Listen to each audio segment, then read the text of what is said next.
Fala pessoal, boa noite, tudo bem? Talvez vocês escutem o meu som aqui no meu celular, é só para eu testar se tá tudo certo, tá? Vou aumentar aqui um pouquinho, a gente vai testar e eu já abaixo. Ótimo, tá aparecendo. Então, o som tá perfeito. É isso aí. Boa noite, bem-vindos todos vocês aí para nossa aula. Quem está acompanhando o nosso desafio 21 dias no paciente com DPOC deve ter verificado aí que nós estávamos fazendo uma sequência de aulas, né? Então, a minha primeira aula eu falei um pouquinho sobre o diagnóstico, né? As causas da DPOC.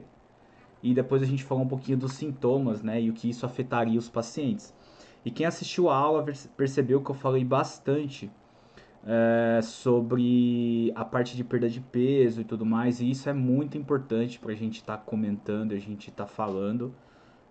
Então, eu acho que vale muito a pena aí a gente, né, estar fazendo esta aula para que a gente consiga chegar aí a um denominador comum sobre este assunto, tá? Quem quiser ir falando aí da onde que está falando, da onde que está assistindo a aula, eu tô esperando o pessoal ir chegando, tá? A galera tá entrando, então eu já tô esperando um pouquinho até o pessoal todo chegar, que a gente acabou de disparar aí as mensagens de confirmação pro pessoal. Mas nós vamos falar bastante hoje sobre o estado nutricional do paciente com DPOC. Então, vão falando aí de onde vocês estão assistindo a aula, de onde vocês falam, de como vocês estão, região e tudo mais. Vão dando o boa noite aí de vocês, que já já a gente já vai começar, tá bom? E é isso aí, galera. Meu nome é Fernanda Castro Batista, deixa eu só entrar aqui novamente. Boa, vamos lá. Então faz bastante tempo aí que eu tô para fazer uma aula online, eu já tinha parado um pouquinho, agora a gente está voltando. O pessoal tá falando aqui, ó, boa noite. Temos aqui o Glaucio, a Tatiana, eu tô pegando o celular aqui para ver os nomes, tá? Julie, Fran Araújo, Ítalo, Elizabeth, Cláudia, Maura, Gisele de Bragança, Luciene. O pessoal tá chegando então. Lembrando, Daniela de Minas Gerais. Lembrando que esse desafio 21 dias, né? Hoje é a primeira aula que a gente vai falar no YouTube sobre a perda de peso, mas nós teremos mais duas aulas, além de todos os desafios nos grupos, além também de todas as questões das aulas no Instagram e vários temas que a gente ainda vai abordar sobre esse paciente. Então nós vamos falar desde aí do diagnóstico até a ventilação mecânica. Por isso que o desafio chama Desafio 21 dias. Nós vamos ficar basicamente 21 dias aí falando só sobre o assunto DPOC. Tá certo? Então, galera, meu nome é Fernanda Cássio Batista, para quem não me conhece, quem já me conhece aí já deve ter me visto na Física Intensiva. Eu sou professor e cofundador da Física Intensiva, tá? De formação eu sou educador físico e sou fisioterapeuta. Sou especialista em terapia intensiva adulto pela Sobrafir Cofito e sou mestre em terapia intensiva. Como eu disse para você, então hoje nós vamos falar um pouquinho das manifestações sistêmicas da doença pulmonar obstrutiva crônica e o estado que é o estado nutricional desse paciente. Então eu quero trazer para vocês coisas importantes e que vocês devam saber, né, na condução desses pacientes. Então, quando você quer lá atuar com seu paciente DPOC, você precisa saber por que esse paciente talvez não ganhe tudo aquilo que você está esperando, não ganhe aquela força muscular, tenha dificuldade para reabilitar. Às vezes esse paciente não está ganhando peso e está fazendo reabilitação e está perdendo mais peso do que ganhando. E aí a gente precisa entender por que isso está acontecendo, quais são os mecanismos que fazem com que isso aconteça, para que a gente não fique perdido, né, dentro do contexto e do tratamento desse paciente. Então, quando eu estou falando dessa questão de perda de peso, antes de mais nada, eu não preciso e não posso esquecer da classificação do paciente com DPOC, que são aquelas classificações que nós temos, que chamamos de GOLD 1, GOLD 2, GOLD 3 e GOLD 4. Essa classificação ela é baseada pelo VF1 do paciente, o VF1 predito do paciente, tá? Então aqui, nesse quadro que vocês estão vendo, eu tenho aqui os valores baseados no Gold, tá? No último Gold atualizado que nós temos sobre o assunto. Lembrando que ele faz uma prova também de broncodilatação, né? Então, ele faz o VF1 normalmente, depois de broncodilatação. Mas eu não quero entrar no mérito do exame, eu quero só que vocês lembrem aqui e relembrem os valores, tá? Então, um VF1 predito ali, ó, de igual ou maior que 80%, né? O paciente, ele é um Gold 1, é um paciente considerado leve. Se ele tiver um VF1 entre 80 a 50, ele, né, um VF1 predito, ele é considerado um paciente moderado. Se ele tiver de 50 a 30, ele é um paciente de 30 a 50 ou 50 a 30, ele é um paciente considerado severo. E se ele tiver um VF1 menor que 30, ele é considerado um paciente muito severo, ou seja, muito grave. Então essas classificações do Gold, elas são importantes porque elas também estão relacionadas com essa questão de perda de peso. Porque quanto mais grave esse paciente tem na sua classificação, maiores são as manifestações que ele vai ter da doença. E não só manifestações pulmonares, manifestações sistêmicas também, que são extremamente importantes. Então aqui um slide para que a gente tenha uma revisão importante, vocês entendam que a doença pulmonar obstrutiva crônica, ela é progressiva. Então ela vai progredir, esse paciente ele vai ficar pior com o tempo, e esse pulmão vai progredir nessa doença, e não só no pulmão, né? As manifestações sistêmicas também vão piorando. Mas a doença no pulmão, ela é crônica e progressiva. E ela tem uma resposta inflamatória anormal. Quem assistiu minhas lives no Instagram deve lembrar que eu falei isso. É uma resposta normal. Então a gente tem uma inalação de partículas, de gases tóxicos, ou seja, qualquer coisa que a gente inale que não seja algo que, né, que o nosso pulmão vai reconhecer como uma partícula diferenciada, algo que está agredindo, a gente vai ter uma resposta inflamatória. E essa resposta inflamatória ela é grande, ela é exacerbada muitas vezes. E com isso, a gente vai ter um aumento de células inflamatórias naquele local. O que é isso? As células vão tentar combater aquela resposta, né? Se a gente tem uma resposta inflamatória, porque tem algo agredindo. Então eu preciso fazer migração de células para aquele local. Quando eu faço a migração de células para aquele local, eu aumento a quantidade de células ali, eu também vou aumentar a liberação e a produção de citocinas pró-inflamatórias. Essas citocinas pró-inflamatórias, elas são produzidas pelas células de defesa, que tentam combater o corpo e tentam, né, combater o corpo, perdão, tenta defender o nosso corpo e combater aquele invasor. E quando ele combate aquele invasor, o produto final daquele combate é a liberação de mediador inflamatório. Por quê? Porque ele está combatendo um agente agressivo e ele está liberando o mediador inflamatório para avisar meu sistema de defesa que ele precisa de ajuda, que tem algo ali que é preciso ser combatido. Então venha mais células para cá para que a gente combata isso daí. O problema é que como tem muita liberação de citocinas pró-inflamatórias, o nome já diz, inflama. Então vai inflamar o nosso tecido, vai inflamar o paciente, vai inflamar aquele pulmão. E também vai inflamar os tecidos adjacentes, porque esses mediadores inflamatórios eles estão liberados na corrente sanguínea. E além disso, esses mediadores inflamatórios em excesso, eles vão diminuir a nossa capacidade antioxidante do corpo, resultando em uma sobrecarga maior de radicais livres. Então a produção de radicais livres também fica pior, fica aumentada, porque a gente não consegue combater. Então todo esse mecanismo ele está envolvido com a inflamação no local. É um processo inflamatório muito importante que leva a essa lesão progressiva nos pulmões do paciente, tá?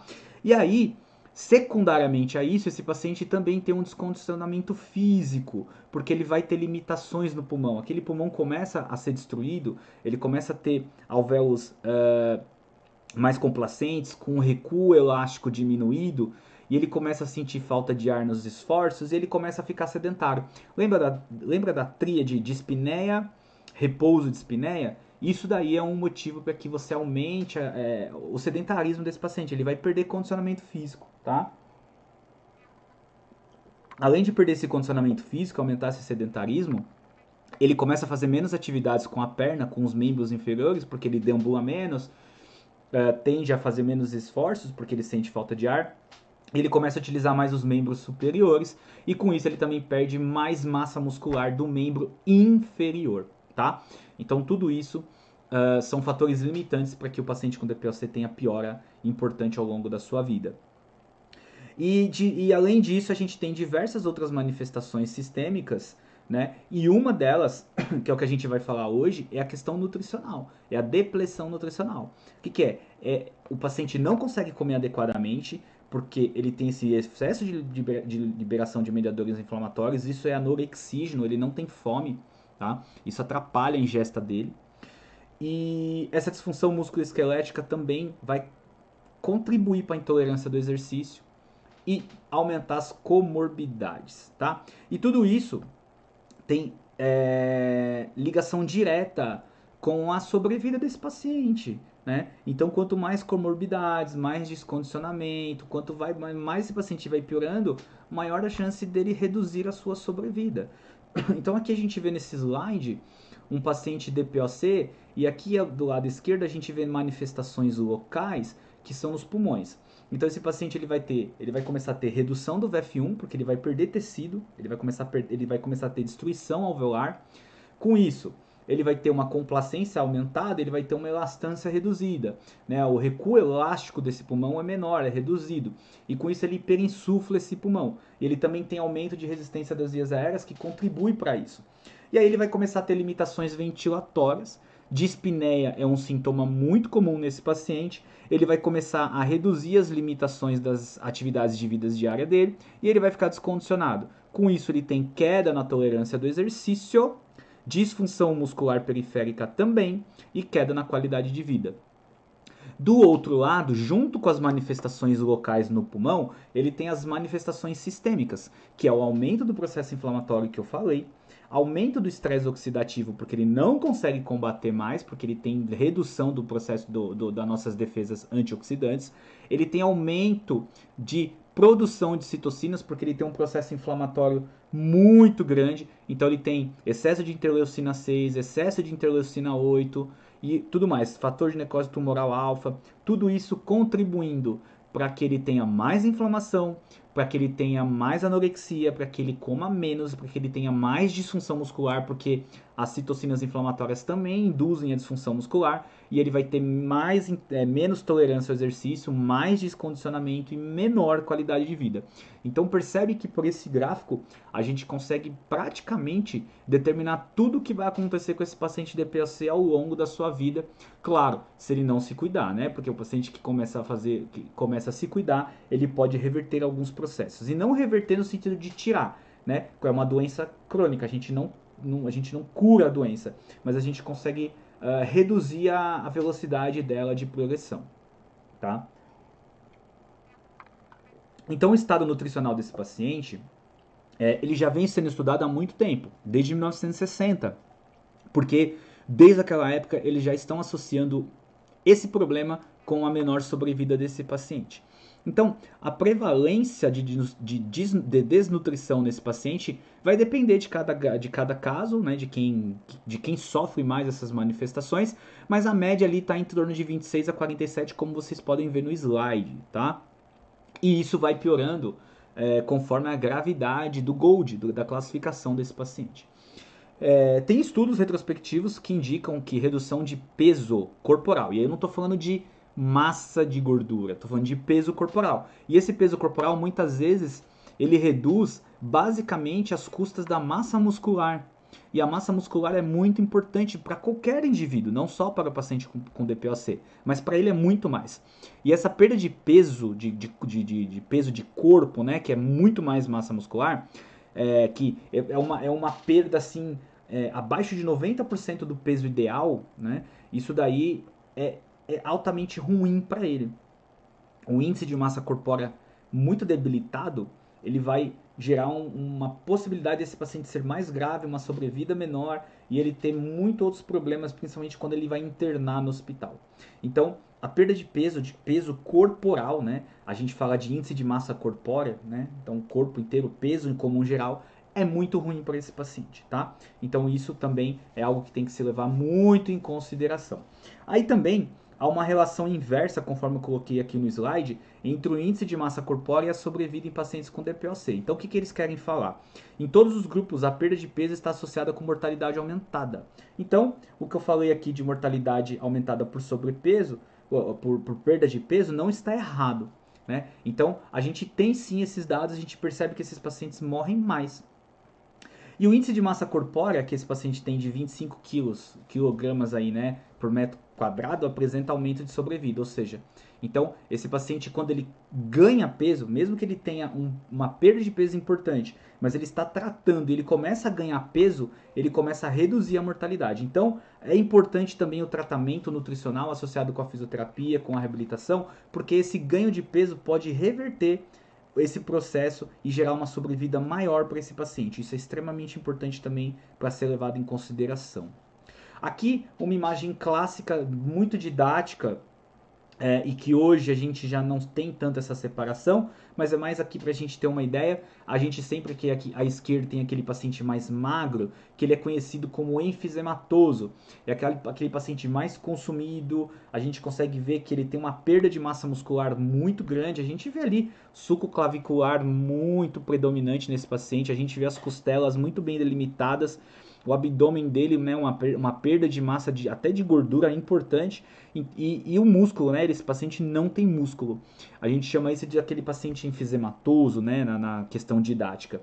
E aqui à direita, o soprador azul, ele tá meio azulzinho na foto, não sei se vocês conseguem ver aí, mas aqui para mim aparece um pouco melhor, mas ele é chamado de soprador azul, que é aquele paciente que ele não tem tanta perda de peso corporal, pode ver que ele tem uma barriga inclusive, ele não tem tanta massa muscular, mas ele tem gordura corporal preservada, né? Então é diferente do da esquerda que não tem massa muscular e não tem gordura, ele tem um pouco mais de gordura e ele era considerado aquele paciente bronquítico crônico, por isso que eles falam do soprador azul, é o paciente com bronquite que sempre estava cianótico. E hoje a gente sabe que tudo isso é uma mescla, né? A gente pode ter a gente não tem mais essa classificação didática. Tudo isso engloba o DPOC.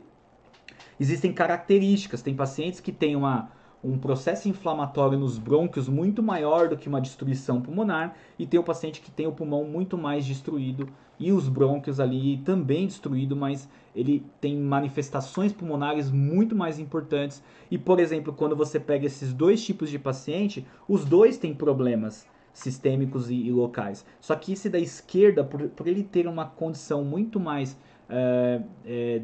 debilitada de massa muscular, de perda de peso, esse paciente possivelmente sofra mais que o da direita, que é o soprador azul. Mas ambos vão sofrer com a doença inevitavelmente, tá? E a questão do estado nutricional, várias etiologias são propostas para deficiência nutricional nesse paciente. O que é isso? Existem vários mecanismos, tá? Nada disso ainda está totalmente esclarecido. A gente sabe numa regra muito básica, galera, e agora, independente de ser DPOC, a gente sabe que quando nossa ingesta calórica é muito baixa e o nosso gasto energético é muito alto, nós vamos perder peso. É assim que todo mundo aqui faz, todo mundo que quer fazer academia e que quer emagrecer, todo mundo aqui pode fazer isso, né? Todo mundo aqui pensa nisso. Então quero emagrecer, eu vou comer menos e vou gastar mais energia. Basicamente, isso acontece com esse paciente também. Claro, nós estamos falando de um paciente DPOC que tem um processo inflamatório importante, mas isso também ocorre. Ele também tem uma ingesta calórica deficiente, porque lembra que eu falei que ele não vai comer bem? Ele tem um processo anorexígeno por conta do mediador inflamatório? Então, nesse quadro, a gente consegue ter uma ideia do que vai acontecer com esse paciente. Então vamos lá. Desculpa, gente. Esse paciente, aqui embaixo no gráfico, com DPOC.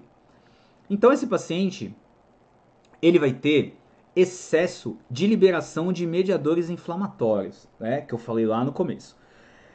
A ingesta calórica dele vai ser diminuída, porque ele tem excesso de mediador inflamatório.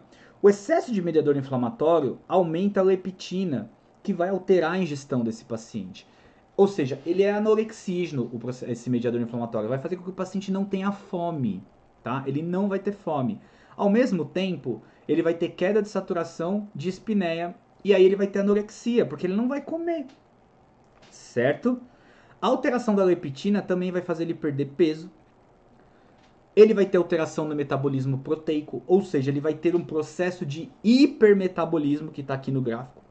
E esse hipermetabolismo, ele vai aumentar mais ainda o catabolismo muscular. Porque como ele é hipermetabólico, qual que é o problema? Ele pode exacerbar, ele vai ter que fazer tratamento medicamentoso, ele vai ter aumento do trabalho ventilatório e tudo isso para contribuir com esse hipermetabolismo. É um paciente que gasta energia facilmente. Então é um paciente que quando vai fazer um esforço mínimo, e aí depende do GOLD, tá, gente? Lembra, tem que ter a classificação do GOLD. Mas o paciente que está ali no estado grave, gravíssimo, até um moderado, quando ele faz um esforço e ele tem um aumento do seu trabalho ventilatório, esse aumento de trabalho ventilatório demanda um gasto energético importante para ele. E isso gera um aumento do metabolismo. Esse aumento de metabolismo precisa ser compensado com ingesta calórica. Ele usa medicações importantes que também pode alterar o metabolismo, mas ele precisa comer para compensar isso. Mas ele não come. Ele tem alteração de leptina, ele tem alteração da fome, ele é anorexígeno porque ele não consegue comer adequadamente. E tudo isso vai contribuindo mais ainda para ele perder massa muscular e esse paciente vai ficando desnutrido. Então, este é o grande problema do paciente com DPOC, nessa questão de estado nutricional. Então, quando uma nutróloga ou uma nutricionista vai abordar um paciente desse, aqui eu não quero, hipótese alguma, falar de nutrição, não sou formado nisso, não tenho o menor conhecimento técnico científico para isso, eu vou falar uma coisa muito generalista, mas ela vai tentar adequar os macronutrientes que esse paciente precisa, carbo, proteína e gordura, de uma forma adequada, ou seja, existe uma indicação de cada macronutriente, quantidades de cada macronutriente para esse paciente consumir, também os micronutrientes, e ela vai tentar adequar essa dieta de uma forma que seja prazerosa para que esse paciente consiga comer. Porque se ele não consegue comer, porque esse é um processo de mediador inflamatório, ele tem anorexia, a gente precisa estimular que ele coma coisas que dê prazer para ele, porque comer é prazer muitas vezes. A gente sabe que nem sempre comer bem é tão prazeroso, mas esse paciente precisa ter vontade de comer.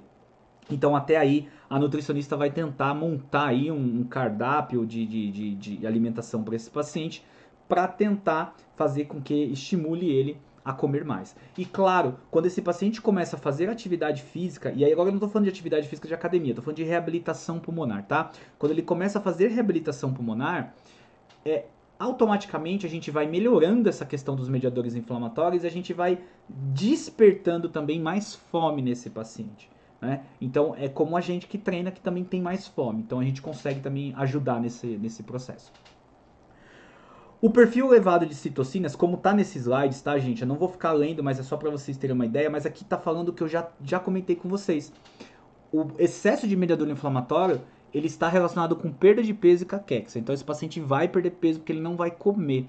Os estudos já estavam sugerindo isso, que esses mediadores inflamatórios liberados em excesso, né, eles vão fazer com que esse paciente tenha uma ingesta energética menor e aí automaticamente esse paciente não vai fazer, ele não vai suprir o que ele precisa no seu dia a dia de calorias e ele vai ter alterações nutricionais e vai perder peso, tá? E vai perder muita massa muscular. O TNF-alfa e a interleucina 1 beta, elas são as mais importantes, parece, nesse processo aí de anorexia. E também para estimular a proteólise. Então esse excesso desses mediadores inflamatórios estimula a proteólise. O que é isso? A quebra da massa muscular, a quebra da proteína, né? Vai quebrar a proteína, vai gerar proteólise. Uma vez gerando proteólise, a gente estimula o catabolismo, tá? E tudo isso ocorre pela aceleração da enzima ubiquitina proteossoma. Não eu não tenho pretensão de falar sobre todo esse sistema agora tão especificamente, porque daria uma aula só sobre isso, mas é importante depois vocês ir atrás e dar uma lidinha sobre isso para vocês entenderem, tá? Isso está presente nos músculos periféricos e essa proteólise vai ser por conta da aceleração dessa enzima aí, tá? Além disso, como eu falei, ele tem alteração no metabolismo da leptina, então isso vai gerar alterações nutricionais nesse paciente. A leptina é considerado um hormônio, tá, gente? É um hormônio que dá sinal para o nosso sistema nervoso central e ele regula a nossa ingesta alimentar, tá? Então, é o seguinte, se eu tenho alteração na leptina, eu tenho alterações na minha ingesta calórica também, tá? Então, tudo isso contribui, infelizmente, para esse paciente perder peso. E aí a gente tem aqui um ciclo, né, de catabolismo proteico. Então, eu tenho aqui, por exemplo, uma proteína muscular, né, que eu preciso manter a minha proteína muscular. E o que acontece para esse paciente? Por que esse paciente ele tem proteólise e ele acontece que ele fica aí perdendo massa muscular? O que acontece com esse paciente? Bom, como ele tem baixa atividade contrátil, ele tem um estado nutricional ruim, ele tem aumento dos hormônios catabólicos, ele tem aumento das citocinas pró-inflamatórias, ele aumenta o catabolismo proteico e ele diminui a síntese proteica. Então o anabolismo desse paciente, ele é diminuído. Por quê? Porque para eu ter anabolismo, eu tenho que ter atividade contrátil. E atividade contrátil adequada. Então, se eu não treino, se eu sou um sedentário, eu posso manter a minha massa muscular, eu posso ter uma manutenção de massa muscular, tá? Agora, se eu tenho uma doença e eu não treino, eu tenho uma perda de massa muscular maior do que quem não tem uma doença. Agora, eu quero estimular que a minha massa muscular aumente, eu preciso estimular a contração muscular, eu preciso fazer com que o meu músculo contraia. Eu preciso ter um estado nutricional adequado. Então eu acabei de treinar, beleza, estimulei, fui para academia hoje, estimulei minha musculatura. Depois da aula aqui, eu vou comer, eu vou fazer minha ingesta alimentar, baseada em uma ingesta alimentar diária, que calculada, óbvio que eu não calculo macro, mas é calculada, ou seja, eu tenho que comer tanto de proteína, tanto de carbo, tanto de gordura, tanto de micronutrientes que estão presentes nas leguminosas e tudo mais. Então tudo isso é um ciclo. E se eu não como adequadamente, eu também não consigo fazer com que eu tenha, por exemplo, produções hormonais adequadas. E eu vou falar já da questão hormonal no paciente DPOC, que também é uma coisa importante. Ele perde hormônio anabólico. A testosterona desse paciente tende a cair, tende a diminuir. É algo muito comum no paciente com DPOC. Beleza? Então, galera, a gente vai ter mais conteúdo, não acabou. Manda no chat aí pra mim se vocês estão curtindo a aula, tá? Bom, e eu vou continuar a aula já, só pra vocês terem uma ideia, porque eu quero falar com vocês é o seguinte. Primeiro, fala se vocês estão gostando. E como eu disse, né, o conhecimento é importante, isso é só a ponta do iceberg. A gente tá tentando aqui trazer pra vocês um conteúdo muito importante. Não tem como eu passar tudo que eu quero nessa aula, mas eu tô fazendo o máximo para que a gente aproveite tudo que a gente pode aqui, tá?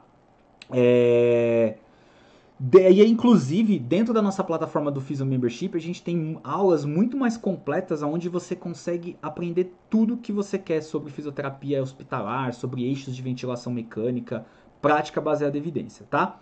Mas, se você ficar comigo dentro do desafio, e eu quero que você fique comigo em todas as aulas, não esqueçam de entrar no grupo, o Felipe soltou o link aí, entra no nosso grupo de WhatsApp, porque se você ficar no nosso desafio nesses 21 dias, eu tenho certeza que eu vou conseguir ensinar bastante coisa de DPOC para vocês utilizarem no dia a dia e vocês alavancarem os resultados de vocês. É muito importante, tá?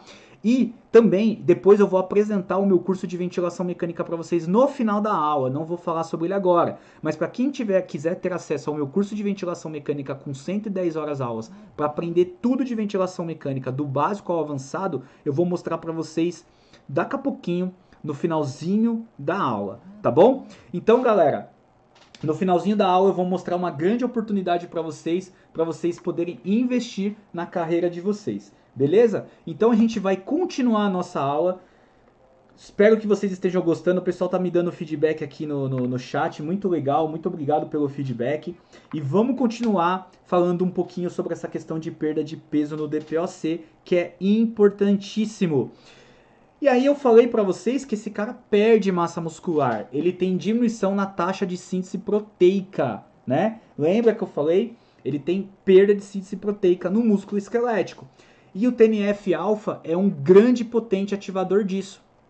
Eu deixei a imagem aqui, galera. Eu sei que é um pouquinho complicado, mas eu não vou destrinchar isso aqui para não ficar muito louco, pra gente ficar perdidão. Eu quero só que vocês entendam o básico.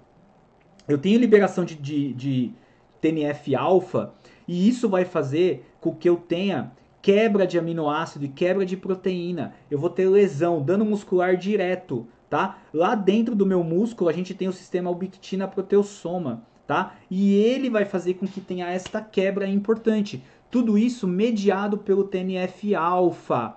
O TNF-alfa, ele vai ativar o NF-κB, que vai inibir a expressão de MOD, que na verdade são tudo enzimas que são responsáveis por todos esses processos. E tudo isso acontecendo, esse paciente vai começar a perder peso, vai perder massa muscular, tá? Então, só para vocês terem uma ideia, o que é o NF-κB? É o fator nuclear KB. Ele nada mais é do que um complexo proteico que vai ter função de transcrição. Ele está dentro de quase todos os tipos de células animais. Então ele vai responder ao estímulo, estresse, citocina, radicais livres. O MYOD é a proteína de determinação de mioblastos.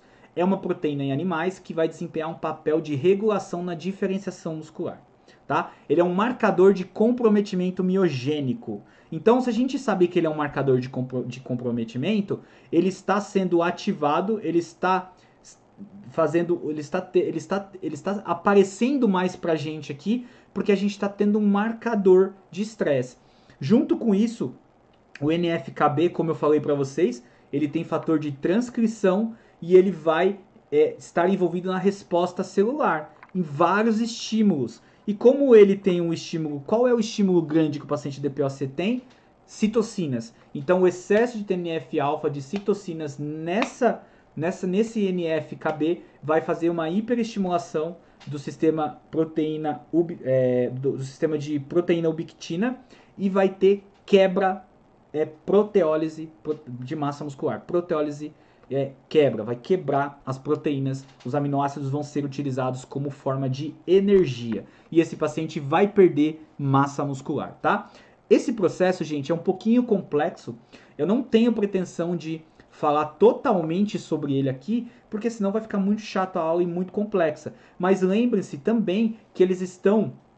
Esse MOD, né, MIOD, a proteína de determinação de mioblasto, também vai fazer a apoptose, tá? Então, a quebra muscular é importante. A perda de músculo é muito importante por conta desses sistemas.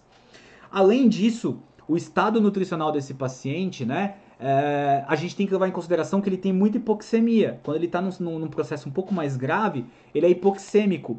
E os dados da literatura trazem que essa hipoxemia vai estimular também mediador inflamatório, importantíssimo para esses pacientes, piorando a ingesta. E quando esse paciente tem queda de testosterona, ele também vai ter outros processos que estão aqui no slide. Então, dá uma olhadinha no slide comigo, ó. O que o slide está falando aqui, ó? O nível baixo de testosterona pode ser um fator de risco reversível. Então eu posso reverter para incapacidade funcional e deterioração em pacientes com doença pulmonar obstrutiva crônica. O que ele quer dizer?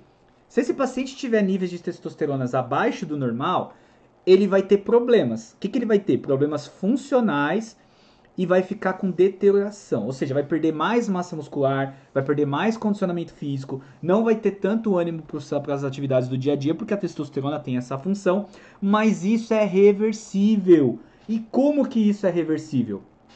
Comendo adequadamente, fazendo estímulo muscular, ou seja, treino de força, e se precisar, fazendo reposição de testosterona. Então isso é reversível. Exemplo, quais são os melhores exercícios para estimular liberação de testosterona, para aumentar a nossa testosterona circulante? E lembre-se, a gente não vai aumentar acima do que é fisiológico. Mas quais são os exercícios de cadeia cinética fechada? Aqueles exercícios que pegam grandes músculos, como agachamento, por exemplo. Ah, mas eu não vou pôr meu paciente para fazer agachamento com peso. Tudo bem, sentar e levantar da poltrona é como se fosse um agachamento. Esse músculo muito grande, que é o quadríceps, e um exercício de cadeia cinética fechada, onde eu uso quadríceps, bíceps femoral, tríceps sural, glúteos, estabilizadores laterais da perna, ou seja, vasto lateral, vasto medial, todos esses músculos, o músculo do tronco estão contraídos durante o agachamento. Tudo isso me ajuda a trabalhar grandes músculos, grupos musculares durante o exercício de cadeia cinética fechada e eu estimulo a produção de testo. Então você, homem, mulher que treina na academia, quer melhorar o seu nível de testosterona, você precisa fazer treinos com exercícios com grandes grupos musculares. Todos os exercícios musculares estimulam a produção de testo, mas grandes músculos estimulam mais. Aliado com uma dieta adequada, com uma perda de gordura corporal e não perda de peso. Então, se você perde massa muscular, você tem risco de perder e baixar a sua testosterona também. Então, um paciente com DPOC, ele tem vários fatores que fazem com que a testo dele fique para baixo. E eu preciso estimular a testo para cima. E como eu estimulo a testo para cima? Exercício de reabilitação, dieta e, se necessário, reposição de testosterona, tá? Então tudo isso pode ajudar para que a gente consiga aí melhorar o quadro desse paciente. E aqui ainda fala que tem 9 estudos observacionais em 2.918 homens. Por que homens? Porque geralmente a testosterona eles estudam mais em homens, porque o nível de testosterona é maior no homem do que na mulher, tá? Então eles estudam mais em homem. Então eles perceberam que os níveis mais baixos de testosterona total, né, comparado com o controle, ou seja, os pacientes com DPOC têm níveis mais baixos, tá? E ela melhora com a melhora da força muscular máxima. Então, se eu treinar músculo, eu melhoro a testo desse paciente. Lembrando que a testosterona, ela também existe na mulher, tá? 25% da testo da mulher é produzida na suprarrenal, 50% tecido adiposo e 25% no ovário. Por quê? Porque a gordura, a testosterona é proveniente da gordura. Não é que é proveniente da gordura. Eu preciso de gordura para ter testosterona, tá? Então, aquelas pessoas que fazem dietas radicais com níveis de gordura baixas, vai perder testosterona. No homem, né, células de Leydig e células de Sertoli, aí a gente tem além do sistema nervoso central, né, o nosso eixo hormonal, que vai fazer com que ele tenha liberação e produção de testosterona. Então a gente tem aí, independente do homem ou da mulher, a gente tem produção de testosterona nos dois. Claro que o homem tem uma produção muito maior, mas a mulher também tem testo. E aí você precisa ter um equilíbrio entre testosterona, tanto no homem como na mulher. A mulher também pode sofrer com baixa testosterona. O paciente com DPOC, por exemplo, ele também pode sofrer uma doença de hipertiroidismo ou de hipotiroidismo. Isso também pode atrapalhar o ciclo dele, porque muitas vezes a hipoxemia, a liberação de mediador inflamatório, a dieta ruim, esse paciente ele vai ter um problema entre transformar T4 em T3. E aí isso tudo também tem que ser ajustado pelo médico, tá? Então não é tão simples assim. Eu estou falando de uma forma simples, mas o ajuste não é tão simples. Aí a gente tem que pensar que aminoácido está ligado com a perda de músculo, né, gente? Se o paciente tem manifestação importante da doença e isso está influenciando negativamente o metabolismo do aminoácido dele, o que tem que ser feito, né? A gente sabe que ele tem uma alteração de perfil de aminoácido no plasma. Esse paciente, ele tem alterações de glutamato, de glutamina, de alanina.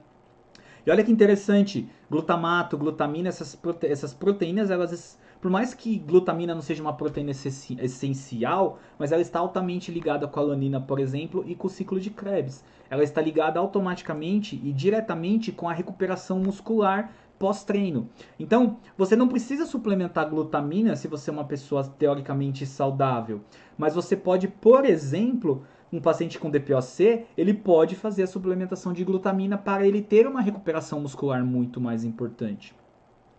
Porque esse cara precisa fazer reabilitação, esse cara precisa manter a sua massa muscular.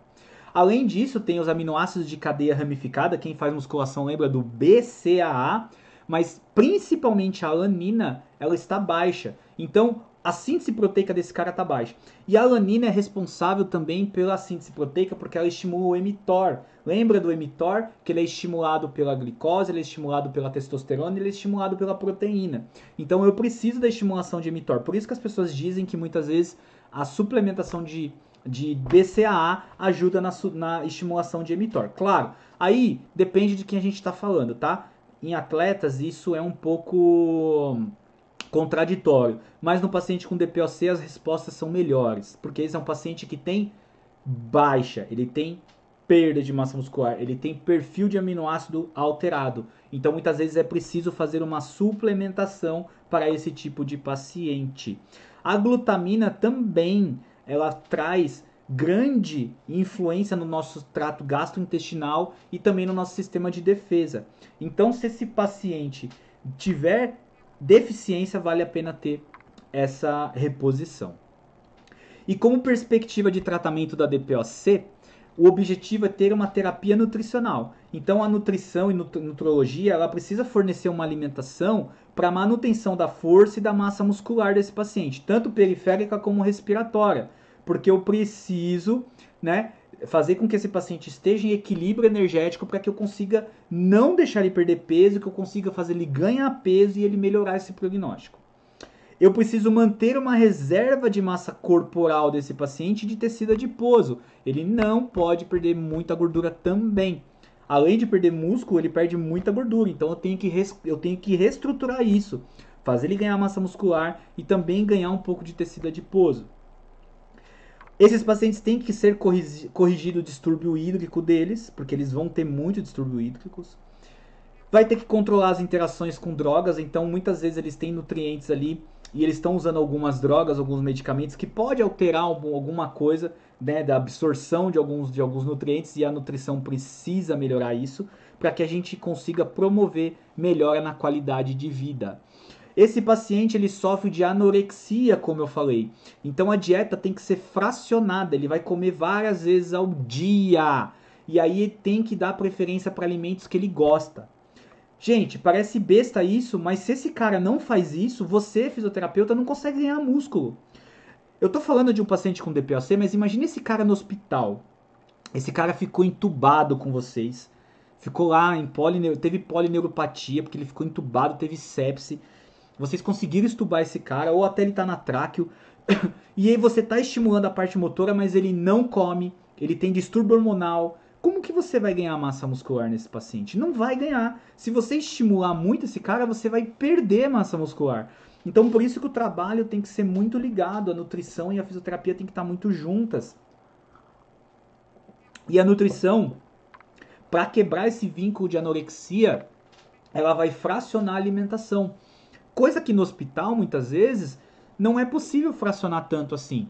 E o paciente no hospital, a gente sabe que muitas vezes ele come ali o mínimo possível. E ele vai para casa um pouco mais debilitado. Em casa, isso precisa ser tratado. Esse paciente ele tem uma saciedade precoce, então ele fica saciado rapidamente. Então é importante comer alimentos mais energéticos, que tenha mais calorias e alimentos mais frios, tá? E tentar limitar o líquido, porque o líquido deixa a gente cheio rapidamente. Para a dispneia, ele vai usar os medicadores broncodilatadores fora dos horários da refeição, tá? E muitas vezes eles reduzem essa dieta, eles reduzem o macronutriente de carboidrato. O carboidrato é um pouco reduzido, mais proteína e mais gordura para menor produção de CO2 e reduzir aí a ventilação desse paciente, então causar menos dispneia também. Esse paciente vai ter muita flatulência, tá? Então precisa evitar alguns alimentos que geram muita flatulência, então couve, repolho, brócolis, cebola e feijões. Ou seja, o paciente peida muito, então tem que reduzir isso. E se ele comer essas coisas, ele tem que comer em menor quantidade e comer um pouco mais devagar, mastigar muito mais, tá? Para fadiga, a gente tem que deixar esse paciente descansar antes das refeições, e a refeição dele tem que ser alimentos preparados e, assim, alimentos que ele consegue comer facilmente, para ele não ficar muito tempo ali naquele processo, tá? E também comer no momento que ele não está fadigado, beleza? Esse paciente também vai ter constipação intestinal, então ele vai ter que comer mais fibra, tá? É importante comer mais fibra para melhorar a motilidade do gastrointestinal. E qualquer outra coisa que melhora a constipação intestinal no paciente com DPOC ou qualquer outro paciente é o exercício físico, tá? Então, exercícios físicos toleráveis aos pacientes aumenta a constipação intestinal. Quem nunca aqui foi para academia, tava suavão, começou a fazer musculação e de repente deu vontade no banheiro. Ou começou a fazer esteira e de repente teve que correr pro banheiro. Por isso, porque a atividade física, ela aumenta a motilidade gastrointestinal, tá bom? Esses pacientes também vão ter problemas dentários, tá? Então tem que tomar cuidado com esses problemas dentários, ele precisa acompanhar um sistema odontológico para que não perca dente e não tenha maior dificuldades aí para se alimentar. Como perspectiva de tratamento para esse paciente, recentemente foi publicado meta-análise na Cochrane e eles avaliaram aí alguns estudos sobre suplementação nutricional. E eles viram que suplementar esses pacientes não foi encontrado grandes efeitos, tá? Mas por que não foi encontrado tantos efeitos? Sendo que alguns subgrupos de pacientes respondem a isso. O que a gente tem que entender é o seguinte, o Gold, ele apoia a suplementação de antioxidantes, né?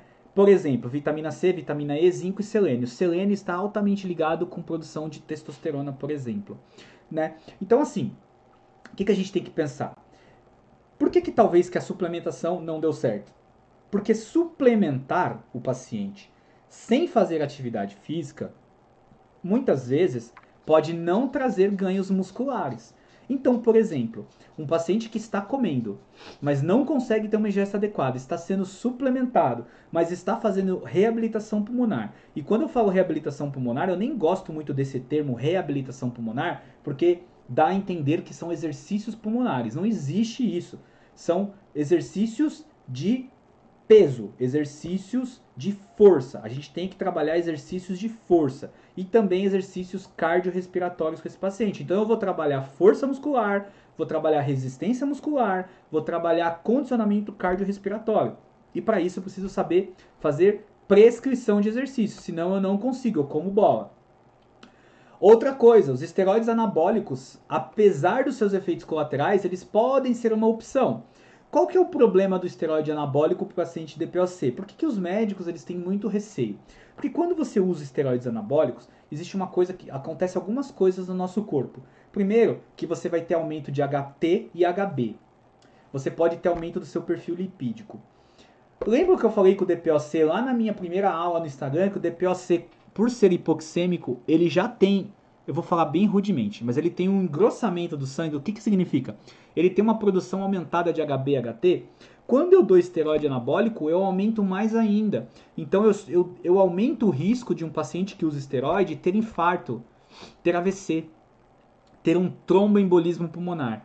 E isso em pessoas saudáveis eu posso aumentar. Imagina num cara que tem DPOC e já tem esse risco e eu dou esteroide. Então os médicos têm um pouco de medo dos esteroides anabólicos por isso. Mas dá para usar sim para fazer uma reposição importante dentro do limite fisiológico e com acompanhamento de exames, de rotinas, para que esse paciente consiga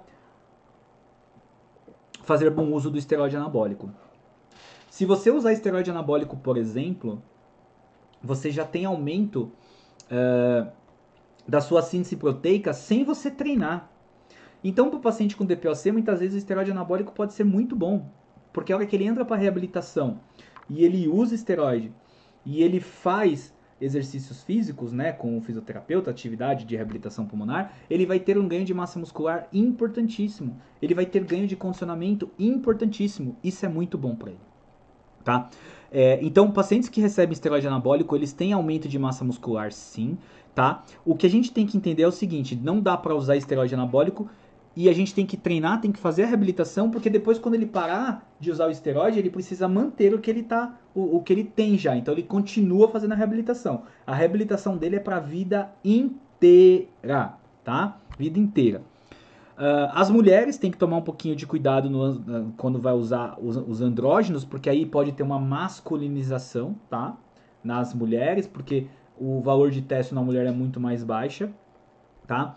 E como eu falei, o uso prolongado de esteroide, eu falei lá em cima, pode aumentar ali o processo de colesterol e também pode estar relacionado aí com esses processos de AVC, de TEP e de AM por conta desse aumento de HT e HB. Certo, gente? Galera, então agora, para você que está aqui e ficou até o final, eu vou apresentar o meu curso de ventilação mecânica e depois eu vou abrir as perguntas no chat, tá? Então, eu vou entrar na plataforma do meu curso agora e vou apresentar para vocês uma oportunidade que a gente tem do meu curso de ventilação mecânica, que chama Ventilação Mecânica 2.0. Eu estou dentro da plataforma do Physium Membership. Esse curso de ventilação mecânica 2.0, ele está dentro do Physium Membership. Então, hoje, eu estou apresentando para vocês uma oportunidade de entrar no meu curso de ventilação mecânica e junto disso você ainda vai levar o Physio Membership junto. Então, é uma oportunidade muito boa para quem quiser começar a se atualizar hoje. Então, por exemplo, dentro do meu curso de ventilação mecânica 2.0, que eu vou acessar ele aqui agora, eu tenho 33 aulas, além de vários bônus que eu tenho aqui para vocês. Então, quando você entra dentro do meu curso, por exemplo, você tem esse recado. Então, você pode pegar os artigos científicos que eu deixo aqui disponível para vocês. Vocês vão clicar e o artigo científico vai abrir. Você pode baixar tudo os artigos para vocês. Tem muita coisa legal aqui. Você também vai conseguir abrir um arquivo de cálculo para você. Então, você pode abrir aqui e pegar vários cálculos que eu tenho aqui disponível para vocês dentro da plataforma. Você também tem acesso aos slides do curso, tá? Você tem acesso a um canal exclusivo do Telegram, onde eu estou dentro do canal com vocês, para conversar, para tirar dúvidas, tá?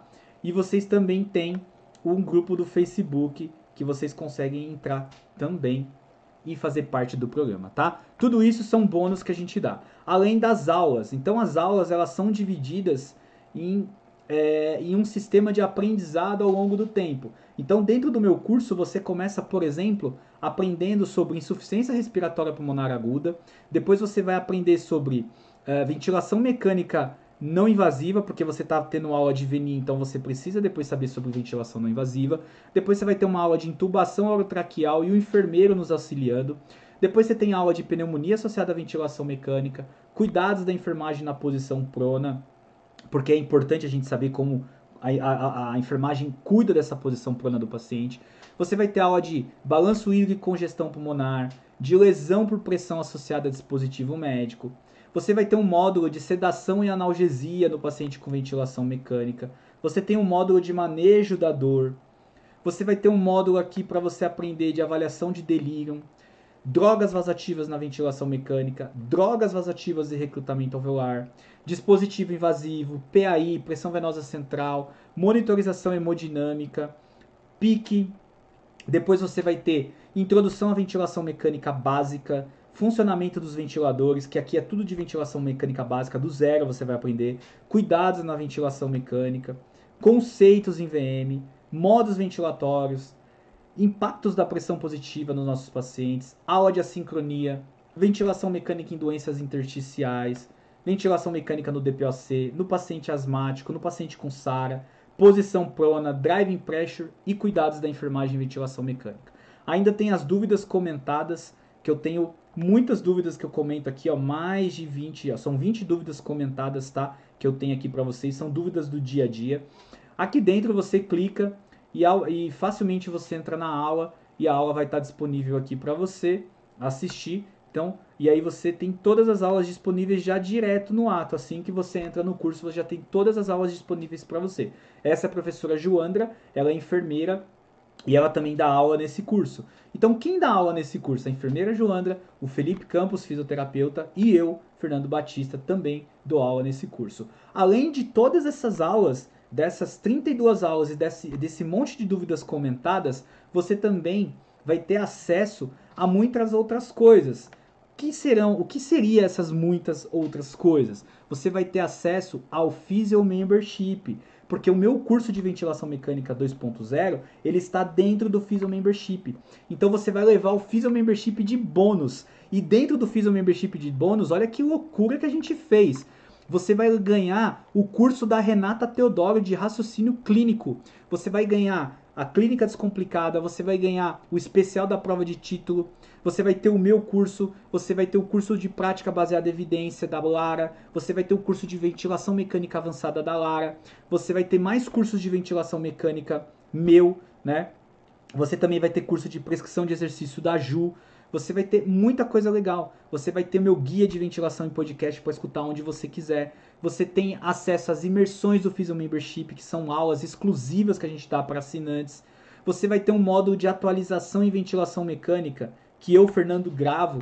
Então, toda vez que sai um tema novo, eu venho aqui e gravo. Ó. Tem várias aulas aqui, ó. Você vai ver aqui, ó. Tem aqui pausa inspiratória em PSV, para que serve, mitos em ventilação mecânica, mobilização passiva, gaso arterial, chaves para o sucesso no desmame. Então, o programa é gigantesco. Você vai ter acesso a tudo que você precisa para você aprender sobre ventilação mecânica. E além do VM 2.0, além do Physio Membership, você também vai ter acesso às 3 jornadas de ventilação mecânica que eu já fiz. Você também vai ter acesso ao esquenta da minha jornada de ventilação mecânica. Você vai ter acesso ao cuidados paliativos e você vai ter acesso ao especial Covid-19. Se você quiser aprender sobre Covid, você também vai aprender tudo o que você quiser saber sobre Covid-19. Então todas as aulas estão aqui com a Renata, com o Felipe e comigo, tá? Aqui os conteúdos, perdão, aqui embaixo são 10 aulas. Aqui são 10 aulas para vocês aqui, desde fisiopatologia até o desmame desse paciente. Então tem muita coisa legal, galera.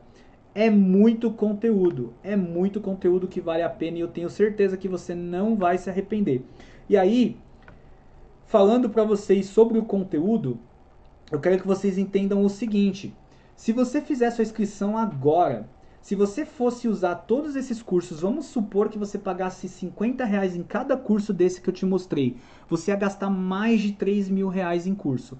O Physio Membership hoje, ele custa R$997, mas para quem está no meu desafio e nessa aula hoje, ele vai custar apenas 12 de R$ 33,81 ou 347 à vista. Você paga esse valor para acesso durante um ano. O Felipe vai soltar o link aí no chat para vocês. É só você clicar e é só você vir se inscrever e fazer parte do maior clube de fisioterapia do Brasil. É um clube de educação continuada. Só por esse preço, por 12 de R$ 33,81, você vai ter 43 cursos já liberados. Você vai ter o meu curso de ventilação mecânica, que tem um certificado de 110 horas. E você vai aprender tudo que você precisa de ventilação mecânica. Você vai aprender sobre metodologia de pesquisa, você vai ter inglês instrumental, você vai ter especial Covid, você vai ter grupo no Telegram, tanto o meu de ventilação como do Physio Membership. Você vai ter acesso a todas as imersões e você ainda vai ter acesso às imersões ao vivo. Inclusive eu vou dar uma aula ao vivo de imersão para vocês sobre possivelmente gasometria arterial. Então tem muito conteúdo legal para vocês. O Felipe vai soltar o link para vocês aí no grupo. Não percam tempo, venha fazer parte do nosso maior programa de fisioterapia hospitalar do Brasil. Aqui a gente consegue se atualizar muito facilmente, o conteúdo é muito bom, dado por professores especialistas, mestres e doutores, e são conteúdos aplicáveis à beira do leito. A gente ensina tudo o que você pode fazer com evidência científica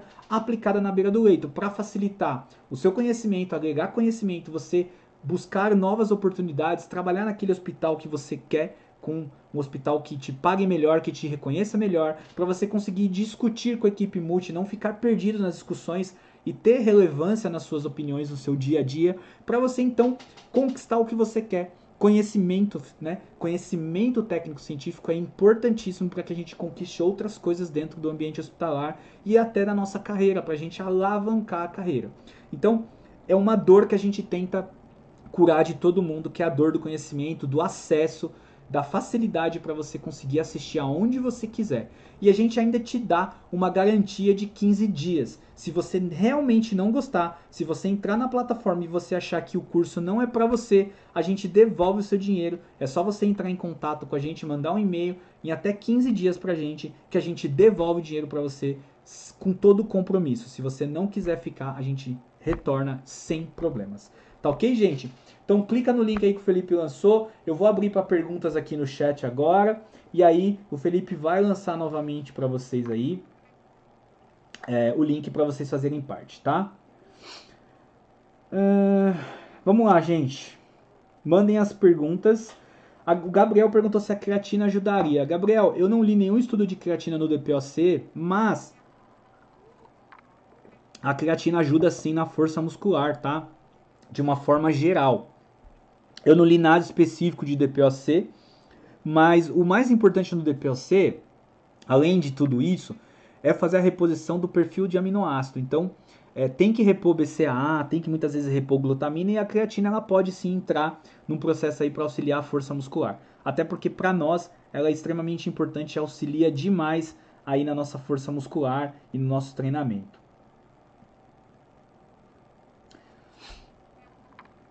E aí é o seguinte, aqui a Jardei perguntou, esse curso é para quem é da área da saúde? Sim, para quem é da área da saúde. Claro que esse curso aqui, ele é um curso mais envolvido para fisioterapeutas. Só que lembrando, o meu curso de ventilação mecânica 2.0, ele pode ser feito por qualquer profissional da saúde, tá? O curso de ventilação mecânica 2.0 pode ser feito por qualquer profissional da saúde. Lembrando que só o meu curso hoje, se eu fosse vender ele separadamente, ele custaria pelo menos R$ 700. E ele está dentro do Physio Membership. Nós da Physio Intensiva nos reunimos e resolvemos colocar tudo dentro do Physio Membership. Então, você pode fazer sendo enfermeira, por exemplo, sendo fono, sendo fisioterapeuta, sendo médico, você pode fazer o meu curso de ventilação mecânica 2.0 sem problemas nenhum. A grande vantagem hoje é que vocês estão levando o 2.0 meu de ventilação com 110 horas de certificado e ainda vão levar o Physio Membership junto. Então, ao todo são 43 cursos, não são 43 aulas, são 43 cursos. Todos os cursos têm certificados, tá? Então é um curso muito legal, um programa de atualização muito importante que vale a pena para vocês, tá bom? Galera, mandem as perguntas no chat para mim, para eu ler aqui e a gente falar um pouquinho sobre, né? Pra gente discutir aqui. E aí, galera, é o seguinte, enquanto vocês mandam a pergunta, só para dizer novamente para vocês, né? Eu mostrei para vocês aqui a minha plataforma e tudo isso que eu falei foi para mostrar para vocês o tamanho desse iceberg aqui, porque talvez vocês possam não conhecer a profundidade do que é o estudo da fisioterapia, né? A fisioterapia intensiva. Nossa área de atuação de fisioterapia intensiva é um universo de conhecimento gigantesco, né? Então, por exemplo, se eu pegar só o meu curso de ventilação mecânica, né, e eu for falar de ventilação mecânica, isso aqui é gigante, por isso que o meu curso é grande, tem 33 aulas fora o bônus. Então pensa assim, o que vocês querem apresentar? O que vocês querem para vocês?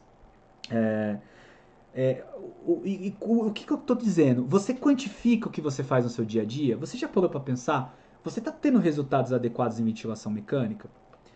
Qual o seu índice de extubação, de sucesso de extubação no hospital? Qual o seu tempo médio de ventilação mecânica? Qual o índice de mortalidade dos seus pacientes? Né? Qual que é o hábito que você e sua equipe tem para você quantificar e não cometer erros? Ou então melhorar os processos dentro da UTI? Então a gente tem que pensar que para a gente não cometer esses erros e melhorar os processos dentro da UTI, eu preciso estudar. Né? Quantos pacientes, por exemplo, eu deixo de aproveitar e de trazer benefícios para ele durante essa pandemia? Né? A gente sabe que a mortalidade, por exemplo, do Covid-19 no mundo, ela está em torno de 22 a 42%. E no Brasil ela bateu 80%. E por que no Brasil ela bateu 80%? O que a gente está fazendo para tentar melhorar isso? O que a gente tentou fazer? O que eu busquei para melhoria? Tá? Então, o meu curso de ventilação mecânica 2.0 é para isso, é para ajudar você nesse seu dia a dia, é para ajudar você a obter melhores resultados e além disso, para você ficar e você ter mais conhecimento, a gente resolveu unir tudo no Physio Membership. Então, além de você aprender ventilação mecânica, você vai aprender tudo o que você precisa de fisioterapia. Você vai ter o eixo de fisioterapia clínica, o eixo de ventilação mecânica, o eixo de especialidades e o eixo de prática baseada em evidência. Então, tudo isso para facilitar o seu dia a dia, certo? Galera, alguém tem pergunta para mim aqui? Clique no link que o Felipe vai mandar, venha fazer parte do Physio Membership, é fácil, coloca seu e-mail lá, você pode dividir em até 12 vezes. Aproveita e vem fazer parte do nosso clube de fisioterapia hospitalar do Brasil. Julie, todos os cursos têm certificados, tá? O meu curso de ventilação mecânica, certificado é de 110 horas aula. Os outros cursos, eles podem variar de 4 horas aulas a 40 horas aulas, tá? O meu curso de ventilação mecânica é de 110 horas. E aí, dentro da plataforma do Physio Membership, você tem outros cursos. E todos eles têm certificação. Não são aulas, tá, gente? Quando a gente fala 43, não são 43 aulas, são 43 cursos. Cada curso tem a sua quantidade de aula. Então, o meu curso de VM tem 32 aulas. O curso de fisioclínica da Renata tem 10. O curso de tomografia tem 5. Então, cada curso tem uma quantidade de aula, tá?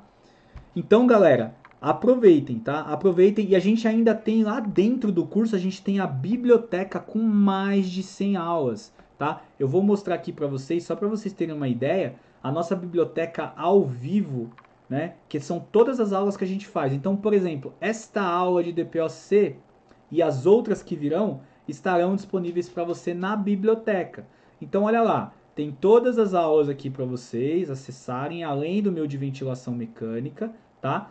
E a gente tem também a biblioteca da Física Intensiva. Vou achar aqui onde ela está aqui para eu entrar para vocês. Ó, tem aula de gestão, de catéter nasal de alto fluxo, de tomografia, tem cursos em neo, ped adulto, tem fundamentos da UTI, tem muita coisa. Aula de radiografia. Galera, é curso pra caramba. Se você, por exemplo, putz, eu fiz a prova de título esse ano, eu não me dei bem. Eu quero fazer a prova de título novamente, tá? E aí o que vocês vão fazer? Por aqui vocês conseguem fazer a prova de título, tá? Deixa eu só procurar aqui a biblioteca, galera. Eu não tô achando aqui, acho que eu já passei. Só para eu mostrar para vocês. Eu tô com um login aqui de... Não é um login meu, é um login experimental. Então ele muda um pouquinho aqui a disposição, tá?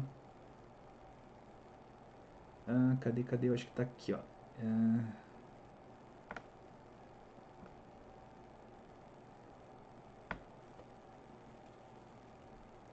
Nós temos a nossa imersão também, tá? Nós temos o ciclo 1 da imersão, que tem as aulas já disponíveis aqui.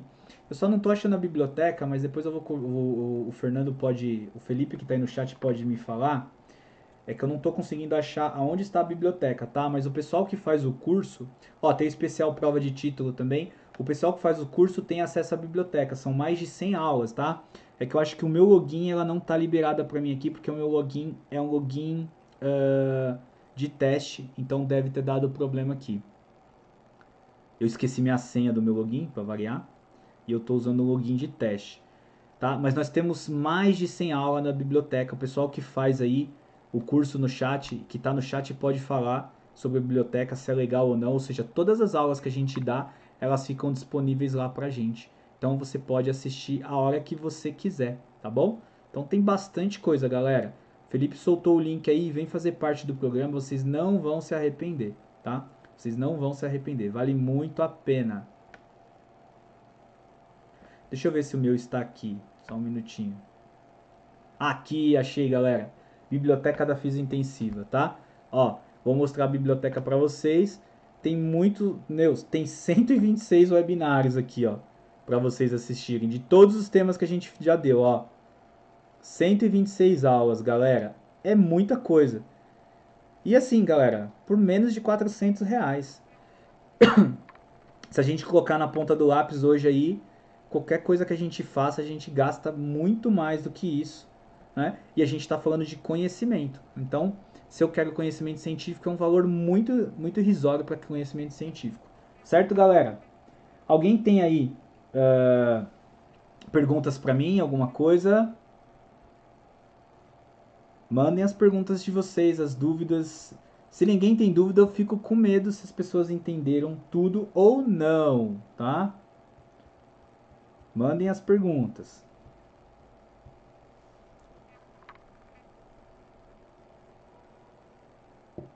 Isso, Julie, tava fora mesmo. Eu achei lá depois. Fernanda, eu uso eletroestimulação em quadríceps e DPOC com bom resultado. Isso mesmo. A eletroestimulação de quadríceps tem ótimos resultados nesse paciente. O aumento do diâmetro dessa musculatura é importante. E, inclusive, ele consegue ganhar até Pmax indiretamente. Sim, Fernanda, você consegue comprar no boleto. Você clicando no link, Fernanda, aqui que o Felipe mandou, você consegue comprar no boleto, você consegue comprar no seu cartão, tá? Eu vou até falar as opções para vocês aqui. Estou abrindo aqui já para falar as opções para vocês. Você consegue no boleto, no cartão de crédito, no cartão virtual. Você consegue por Pix. Você consegue se você tiver uma conta na Hotmart, no PayPal, Samsung Pay e Gplay. Você consegue comprar por muitos meios, tá? Lembrando, você vai pagar 347 anual. Então você paga este valor por um ano de acesso. E se você depois quiser renovar, você renova pelo mesmo valor que você comprou agora. O curso vai aumentar, mas você renova pelo mesmo valor. Você não vai ter acréscimo para você, porque você já é membro do Physio Membership. Certo? Sangria. Deixa eu ver aqui, deixa eu procurar a pergunta da sangria. Deixa eu ver qual é o contexto que ela fez. Espera aí. É que se vocês fizeram pergunta no começo da aula, gente, às vezes ela passa porque eu não estou eu não estava com o chat aberto. Da Maura perguntou da anabolizante, eu falei que sim. Vai ficar gravado para quem é do Physio Membership, vai ficar lá na biblioteca, tá bom?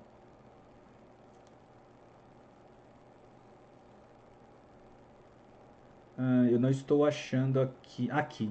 O que esperar quando se faz sangria nesses pacientes? Alteração importante na gasometria? Não, a gasometria, quem perguntou foi a Maura. Maura, a gasometria não, tá? É assim, pra gente ter uma alteração importante aí de valores de saturação, e assim, valor de saturação. Saturação da hemoglobina é a quantidade que está saturada. Então, mesmo um paciente com HB de 7, por exemplo, ou um HB maior do que ele tem, a saturação não muda. Saturação é a quantidade de hemoglobina que está saturada. Então, 99% da minha hemoglobina está saturada. 78% da minha hemoglobina está saturada. A minha PO2, né, a pressão de oxigênio não tem relação com os estados de HB, então não vai mudar, tá? Agora, um paciente com HB muito baixo, vamos supor que o paciente com HB de menos de 7, ele consegue saturar sua hemoglobina, mas esse paciente vai se cansar, esse paciente vai ter dispneia aos mínimos esforços, porque ele está num estado ali de queda de HB importante, tá? É isso que pode alterar. Certo? Aí alguém perguntou aqui, aí pode ter passado a pergunta da Cláudia, eu não posso não ter visto, né? Que a Julie respondeu. Suplementar oxigênio durante o exercício. É importante a gente falar sobre isso. A gente pode suplementar o oxigênio durante o exercício se o paciente precisar, e muitas vezes a gente pode usar até a VNI durante o exercício se o paciente precisar. O uso de VNI aumenta a tolerância ao esforço desse paciente. Então diminui aí a dispneia desse paciente, então a gente pode sim utilizar sem problemas o uso de oxigênio durante a REAB, né, o processo de reabilitação, de esforço, e a VNI também. Não tem nenhuma contraindicação, não. Desde que o paciente não tenha contraindicação para pressurização. Claro, a gente pode usar. Isso vai ajudar demais aí os processos de reabilitação, certo? Mais alguma pergunta, galera? Eu estou olhando para o lado aqui para olhar para o chat, tá? Por isso que eu estou olhando para o lado.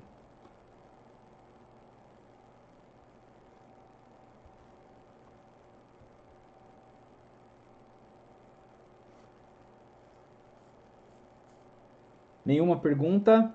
Galera, já já eu vou terminar então aqui a aula.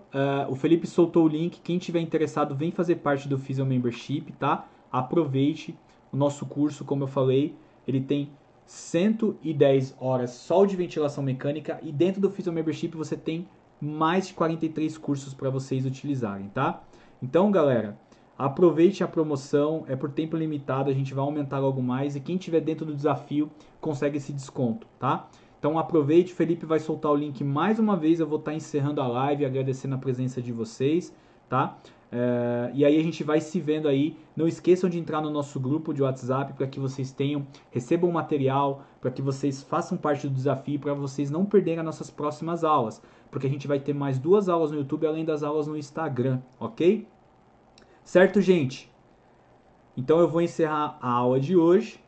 Quero agradecer a presença de todos vocês, quem ficou aqui com a gente. Quem for do Physio Membership, essa aula depois vai estar lá na biblioteca, tá? Do Physio Membership, junto com o meu curso de ventilação mecânica, para vocês utilizarem. Ok, galera? Muito obrigado pela presença de todos. Um grande abraço e a gente se vê na nossa próxima aula.